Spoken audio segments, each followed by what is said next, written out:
இவர் 2 பேரும் பேசுறது எல்லாத்தையும் கேட்டு பயங்கரமா அதிர்ச்சி அடைகிறாங்க. உடனே கண்மணி பார்த்து இவங்களும் அதிர்ச்சி அடைகிறாங்க. உடனே கண்மணி வந்து பார்த்துட்டு அன்பு வந்து "நீ வா கண்மணி போல லேப்டாப் கொடுக்குறியா?" அப்படின்னு சொல்லிட்டு வாங்கின்னு போக பார்க்குறாரு. "நான் எல்லாமே கேட்டுட்டேன். நீங்கள் 2 பேரும் என்ன பேசுகிறீங்க அது எல்லாத்தையும் நான் கேட்டுட்டேன்." அப்படின்னோடனே அப்படியே 2 பேரும் பார்க்குறாங்க. கண்மணி அது வந்து "நான் சொல்கிறேன் கண்மணி எல்லா விஷயத்தையும்" அப்படின்னு சொல்லிட்டு வெண்ணிலா சொல்ல வராங்க.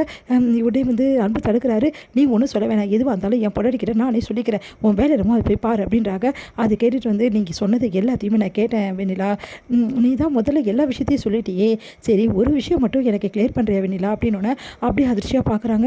"என்ன கண்மணி?" அப்படின்னோடனே "நீ வந்து அன்பு லவ் பண்ணுற அப்படி தானே?" "ஆமாம் கண்மணி. ஆனால் நான் வந்து நீங்கள் அமைதியாக இருங்க அன்பு. நான் உங்ககிட்ட எதுவும் கேட்கல. நான் அவகிட்ட தான் பேசிகிட்டு இருக்கேன். நீ அன்புவே லவ் பண்ணுற. உருகி உருகி லவ் பண்ணுற.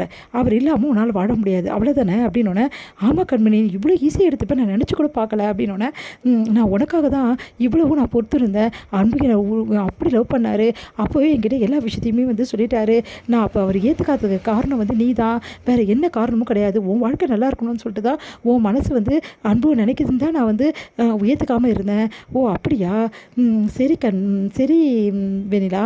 அப்போது தினேஷை ஏன் நீ லவ் பண்ண? அதுவும் எனக்காக தான் லவ் பண்ணியா?" அப்படின்னு கேட்குறாங்க. அதை கேட்டுட்டு அதிர்ச்சி அடைகிறாங்க வெண்ணிலா. "அது வந்து கண்மணி, தினேஷை நீ உயிருக்கு உயிராக லவ் பண்ண.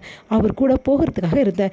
அவன் கூட எங்கே வேணாலும் போகிறதுக்கும் வாழ்கிறதுக்கும் நீ வந்து துணிஞ்சிட்ட. அது மட்டும் கிடையாது. தினேஷோட சாதாரண வாழ்க்கையை கூட வாழறதுக்கு நீ தயாராக இருந்த. அந்த அளவு தினேஷை நீ லவ் பண்ண. அப்புறம் எப்படி நீ அன்பு லவ் பண்ண முடியும்? அது வந்து எனக்கு எதுவும் தெரியாதுன்னு நினைக்கிறியா? என்னை பார்த்தா முட்டாள்னு தோணுதா உனக்கு?" அப்படின்னு அப்படியே ஆச்சரியமாக பார்த்துட்ருக்காரு நம்ம வந்து அன்பு.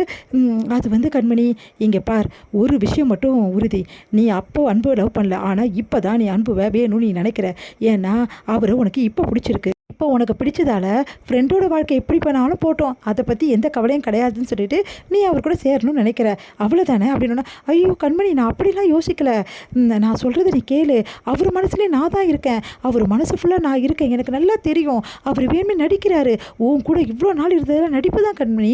அதனால தான் நான் சொல்கிறேன்." அப்படின்னோடனே "அவர் நடிக்கிறாரா நடிக்கலையான்னு அவர்கிட்ட நான் கேட்டுக்கிறேன். நீ சொல்லாத. நீ எப்போ வந்து உன் ஃப்ரெண்டோட வாழ்க்கையும் போனால் பரவாயில்ல. நம்ம வந்து அன்பு தான் முக்கியம், நம்மளோட காதல் தான் முக்கியம், நம்மளோட சந்தோஷம் தான் முக்கியம்னு எப்போ நீ நினச்சியோ அப்போவே என் ஃப்ரெண்டு இந்த உலகத்தை விட்டு போயிட்டா. உனக்கோ எனக்கோ எதுவுமே கிடையாது. எப்போ என் ஃப்ரெண்ட்ஷிப்பையே அசிங்கப்படுத்திட்ட. நீ நமக்குள்ளே இருந்த அழகான ஒரு நட்பை நீ கேவலப்படுத்திட்ட. எனக்கு துரோகம் பண்ணுறதுக்கு உனக்கு எப்படி மனசு வந்தது? தியாகம் பண்ணிட்ட எனக்காக அப்படின்னு சொல்லிட்டு இருக்கேன். என்ன தியாகம் பண்ண நீ? முன்னாடி நீ தினேஷை விரும்பின அந்த காரணத்துக்காக தான் நீ எல்லாத்தையும் வேணாம்னு சொல்லிட்டு அன்போட காதலையும் உதறி தள்ளியிருக்க. ஆனால் அதெல்லாம் காரணம் இல்லை, கண்மணி தான் காரணம். கண்மணி வாழ்க்கைக்காக தான் நான் எல்லாமே பண்ணேன்னு சொல்கிறேன். நீ பண்ணியிருக்கலாம் ஒரு சில விஷயங்கள். ஆனால் அதுக்காக உன் காதலை வந்து நீ விட்டு கொடுத்துட்டேன்னு சொல்லவே சொல்லாத. அதை நம்பவே மாட்டேன். ஏன்னா தினேஷை நீ எப்படி லவ் பண்ணேன்னு எனக்கு தெரியும் அப்படின்றாங்க. அதை கேட்டுட்டு அப்படியே வந்து அதிர்ச்சியாக பார்க்குறாங்க. அது வந்து கண்மணி என்ன உண்மையை சொன்னால் உனக்கு உறுத்துதா? இங்கே பார், நீ என்ன சொன்னாலும் நம்பிட்டுருக்க. நான் பழைய கண்மணி கிடையாது, இப்போது புது கண்மணி. உங்கள் 2 பேரையும் பற்றி நல்லா புரிஞ்சுக்கிட்டேன். நீங்கள் எப்படிப்பட்டவங்களும் தெரிஞ்சுக்கிட்டேன். இதுக்கப்புறம் உனக்கும் எனக்கும் எந்த ஃப்ரெண்ட்ஷிப்பும் கிடையாது. நீ யாரோ நான் யாரோ, என் மூஞ்சிலே முடிச்சிடாது அப்படி சொல்லிட்டு போகிறாங்க. அதை கேட்டுட்டு வந்து வெண்ணிலா பயங்கரமாக அதிர்ச்சிடுறேன். கண்மணி பின்னாடி அன்பு ஓடுறாரு. "கண்மணி ப்ளீஸ் கண்மணி, என்னையும் சேர்த்து வச்சு பேசுகிறே கண்மணி.